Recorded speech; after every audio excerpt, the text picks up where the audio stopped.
सबसे पहले अगर हम क्वेश्चन को पढ़ें तो क्वेश्चन कुछ इस तरह से है कि two containers are mathematically similar in shape. The larger container has a volume of 3, 4, 5, 6 centimeter cube and the surface area of 1024 centimeter square. The smaller container has the volume of 1458 centimeter cube, and then calculate the surface area of smaller container.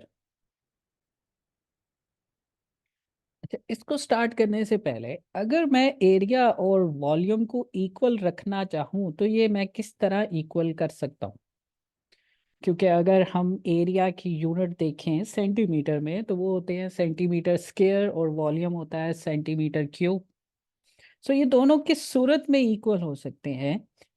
अगर मैं centimetre cube की power 2/3 ले लूँ तो यहाँ से 3 और 3 cancel out हो जाएंगे तो ये सेंटीमीटर स्क्वायर और सेंटीमीटर स्क्वायर इक्वल हो जाएंगे.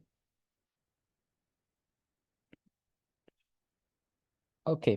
सो अभी हम सबसे पहले गिवन डाटा की बात करते हैं, उसको लिख लेते हैं ताकि हमें समझना और सॉल्व करना आसान हो जाए.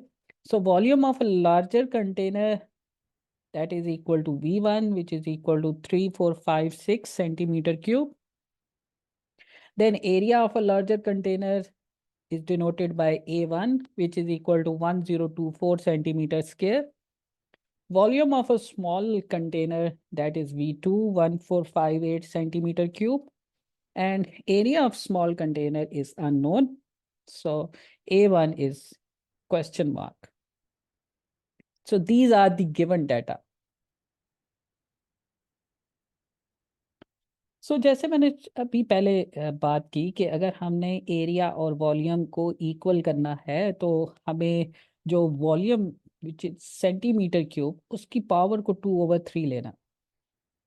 अब हम ये ले कर रहे हैं कि एरिया और वॉल्यूम की रेशो ले रहे हैं. एरिया की रेशो ले रहे हैं लार्जर कंटेनर से स्मॉलर कंटेनर पे, और इसी तरह वॉल्यूम की भी हम रेशो ले रहे हैं स्मॉलर और लार्जर कंटेनर की.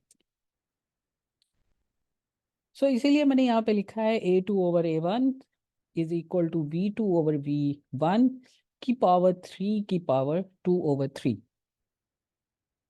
A2 is not given, A1 is given which is 1024, and V2 value is 1458 and V1 value is 3456 की power 3 and the whole power is 2/3. So now it's simplify. Next step में 1024 यहाँ divide हो रहा था तो दूसरी तरफ जाके मल्टीप्लाई हो जाएगा, और जब हम इसको सिंप्लीफाई करेंगे तो हमारे पास A2 जो है वो 576 सेंटीमीटर स्क्वायर आ जाएगा. ये हमारा करेक्ट आंसर होगा.